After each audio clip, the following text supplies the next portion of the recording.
Hello foodies, welcome to ಭೋಜನ ಭಂಡಾರ. ನಾನು ಇವತ್ತು ಇನ್ನೊಂದು ರೆಸಿಪಿಯೊಂದಿಗೆ ಬಂದಿದ್ದೀನಿ. ಹಾಗೆ ಇದು ಸಿಂಪಲ್ ಹಾಗೆ ಬೇಗ ಆಗುವಂತಹ ರೆಸಿಪಿ, ಪನ್ನೀರ್ ರೆಸಿಪಿ. ತುಂಬಾ ಚೆನ್ನಾಗಿರುತ್ತೆ, ಟ್ರೈ ಮಾಡಿ ನೋಡಿ ಒಂದ್ಸಲ. ಹಾಗೆ ಇವಾಗ ರೆಸಿಪಿನ ನಾವು ಸ್ಟಾರ್ಟ್ ಮಾಡೋಣ. ಈಗ ನಾನೊಂದು ಜಾರ್ ತಗೊಂಡಿದ್ದೀನಿ. ಜಾರಲ್ಲಿ 2 ಟೊಮೊಟೊನ ಹಾಕ್ತಾಯಿದ್ದೀನಿ. 2 ಟೊಮೊಟೊ ಹಾಗೆ 4 ಬೆಳ್ಳುಳ್ಳಿ ಎಸಳನ್ನ ಹಾಕ್ತಾಯಿದ್ದೀನಿ. 1 ಇಂಚು ಶುಂಠಿ ಹಾಕಿದ್ದೀನಿ.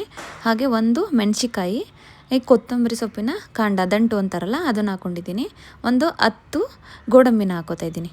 ಗೋಡಂಬಿನ ಹಾಕ್ಕೊಂಡು ನೆಕ್ಸ್ಟು ಕೊರಿಯಾಂಡರ್ ಪೌಡರ್ನ 1 ಸ್ಪೂನಷ್ಟು ಹಾಕೋತಾ ಇದ್ದೀನಿ. ಹಾಗೆ 1 ಸ್ಪೂನಷ್ಟು ಕಾಶ್ಮೀರಿ ರೆಡ್ ಚಿಲ್ಲಿ ಪೌಡರ್.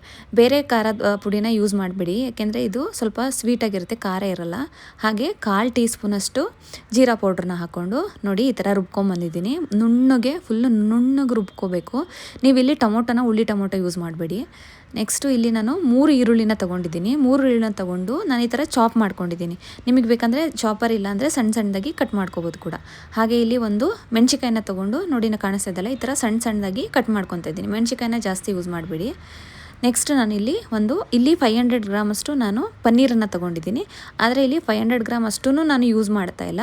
350 ಅಷ್ಟು ಗ್ರಾಮಷ್ಟು ಪನ್ನೀರನ್ನು ನಾನು ಯೂಸ್ ಮಾಡ್ತಾಯಿದ್ದೀನಿ. ನೋಡಿ ಈ ಥರ ನಾನು ಬ್ಲಾಕಾಗಿ ಕಟ್ ಮಾಡ್ತಾ ಇದ್ದೀನಲ್ಲ, ಸೊ ಈ ಥರ ನಾನೊಂದು ಸ್ವಲ್ಪ ದೊಡ್ಡದಾಗಿ ಕಟ್ ಮಾಡ್ಕೊತಿದ್ದೀನಿ.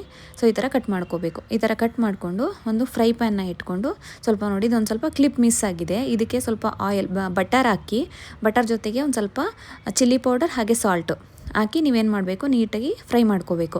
ತುಂಬ ಏನು ಜಾಸ್ತಿ ಫ್ರೈ ಆಗೋದು ಬೇಡ, ಸ್ವಲ್ಪನೇ ಫ್ರೈ ಮಾಡ್ಕೊಳ್ಳಿ. ಸ್ವಲ್ಪನೇ ಫ್ರೈ ಮಾಡಿಕೊಂಡು ನೀವು ಇದನ್ನು ಬೇರೆ ಸಪ್ರೇಟ್ ಒಂದು ಪ್ಯಾನಿಗೆ ತೆಗೆದಿಟ್ಕೊಳ್ಳಿ.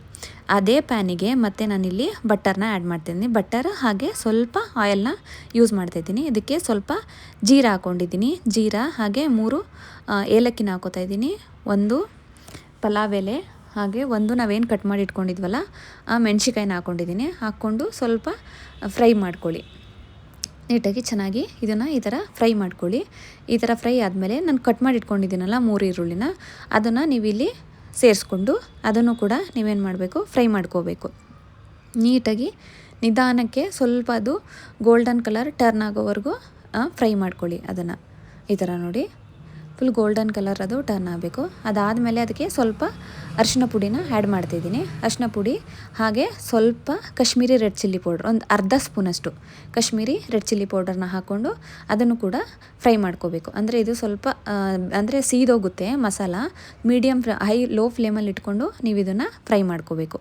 ಲೋ ಫ್ಲೇಮಲ್ಲಿ ಇಟ್ಕೊಂಡು ಫ್ರೈ ಮಾಡಾದಮೇಲೆ ನಾವು ರುಬ್ಬಿಟ್ಕೊಂಡಿದ್ದೀವಲ್ಲ ನುಣ್ಣಗೆ, ಸೊ ಅದನ್ನು ನಾನಿಲ್ಲಿ ಆ್ಯಡ್ ಮಾಡ್ಕೋತಾ ಇದ್ದೀನಿ. ಫಸ್ಟು ಆ್ಯಡ್ ಮಾಡಿಕೊಂಡು ಇದನ್ನು ನೀರು ಹಾಕ್ಕೊಳಕ್ಕೆ ಹೋಗ್ಬೇಡಿ. ಇವಾಗಲೇ ನೀರು ಈ ಥರ ಫ್ರೈ ಮಾಡ್ಬೇಕು ನೀವು.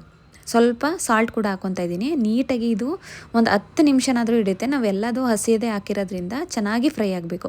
ನೋಡಿ ನಾನು ತೋರಿಸ್ತಾ ಇದ್ದೀನಲ್ಲ, ಈ ಥರ ಚೆನ್ನಾಗಿ ಫ್ರೈ ಆಗಬೇಕು. ಅದೇನಾಗಬೇಕಂದ್ರೆ ನೋಡಿ, ತಳ ಬಿಡಬೇಕು ಮಸಾಲೆ ಎಲ್ಲ. ತಳ ಬಿಡೋವರೆಗೂ ನೀವು ಅದನ್ನು ಫ್ರೈ ಮಾಡ್ಕೋಬೇಕು. ಇಲ್ಲಾಂದರೆ ಅದು ಗ್ರೇವಿ ಚೆನ್ನಾಗಾಗಲ್ಲ. ಒಂದು 10 ನಿಮಿಷ ಹಿಡಿಯುತ್ತೆ. ಅಲ್ಲಿವರೆಗೂ ನೀವು ಫ್ರೈ ಮಾಡಿಕೊಂಡು ಮೇಲಿಂದ ಸ್ವಲ್ಪ ಬಿಸಿ ನೀರನ್ನು ಹಾಕ್ಕೊಳ್ಳಿ. ನಿಮ್ಮ ಕನ್ಸಿಸ್ಟೆನ್ಸಿಗೆ, ನಿಮ್ಗೆ ಯಾವ ಕನ್ಸಿಸ್ಟೆನ್ಸಿಗೆ ಬೇಕೋ ಆ ಕನ್ಸಿಸ್ಟೆನ್ಸಿಗೆ ನೀರನ್ನು ಹಾಕ್ಕೊಂಡು ಇಲ್ಲಿ ಸ್ವಲ್ಪ ಕೊತ್ತಂಬರಿ ಸೊಪ್ಪನ್ನ ನಾನು ಹಾಕ್ಕೊತಾ ಇದ್ದೀನಿ. ಕೊತ್ತಂಬರಿನ ಸೊಪ್ಪನ್ನ ಹಾಕಿ ನೋಡಿ ಸ್ವಲ್ಪ ಕುದೀತು. ಅದಾದಮೇಲೆ ನಾನಿಲ್ಲಿ ಫ್ರೈ ಮಾಡಿರುವಂಥ ಪನ್ನೀರನ್ನ ನಾನಿಲ್ಲಿ ಆ್ಯಡ್ ಮಾಡ್ಕೋತಾ ಇದ್ದೀನಿ. ಕೊನೆಗೆ ಪನ್ನೀರನ್ನ ಆ್ಯಡ್ ಮಾಡಿಕೊಂಡು ಮೇಲಿಂದ ನಾನು ಮತ್ತೆ ಕಸೂರಿ ಮೇಥಿನ ಹಾಕ್ತಾಯಿದ್ದೀನಿ. ಸ್ವಲ್ಪ ಕಸೂರಿ ಮೇಥಿ, ಹಾಗೆ ನಿಮ್ಮಲ್ಲಿ ಏನಾದರೂ ಕ್ರೀಮ್ ಇದ್ದರೆ ಹಾಕೋಬೋದು. ಮನೆಯಲ್ಲಿ ಕ್ರೀಮ್ ಇಲ್ಲ ಅಂದರೆ ಹಾಲಿನ ಮೇಲಿನ ಕೆನೆ ಇರುತ್ತಲ್ಲ, ಸೊ ಅದಕ್ಕೆ ಸ್ವಲ್ಪ ಹಾಲನ್ನು ಮಿಕ್ಸ್ ಮಾಡಿ ಅದ್ರ ಮೇಲೆ ಹಾಕ್ಕೊಂಡ್ರೆ ಸಾಕಾಗುತ್ತೆ, ಚೆನ್ನಾಗಿ ಬರುತ್ತೆ. ಸೊ ನೋಡಿ, ನಮಗೆ ಸಿಂಪಲ್ಲಾಗಿ ಒಂದು ಪನ್ನೀರ್ ಗ್ರೇವಿ ರೆಡಿ ಆಗುತ್ತೆ. ನೀವು ಕೂಡ ಟ್ರೈ ಮಾಡಿ, ತುಂಬ ಚೆನ್ನಾಗಿರುತ್ತೆ. ಹಾಗೆ ಬೇಗ ಆಗುವಂಥ ರೆಸಿಪಿ ಇದು. ಸೊ ನಿಮಗೇನಾದರೂ ಈ ರೆಸಿಪಿ ಇಷ್ಟ ಆದರೆ ಶೇರ್ ಮಾಡಿ, ಹಾಗೆ ಕಮೆಂಟ್ ಮಾಡಿ, ಹಾಗೆ ಲೈಕ್ ಮಾಡಿ. ನಮ್ಮ ಚಾನಲ್ಗೆ ನೀವು ಸಬ್ಸ್ಕ್ರೈಬ್ ಮಾಡ್ಕೊಳ್ಳಿ. ಪಕ್ಕದಲ್ಲಿ ಒಂದು ಬೆಲ್ ಐಕಾನ್ ಇದೆ, ಅದು ಪ್ರೆಸ್ ಮಾಡಿ, ನಿಮಗೆ ನೋಟಿಫಿಕೇಷನ್ ಬರುತ್ತೆ. By friends.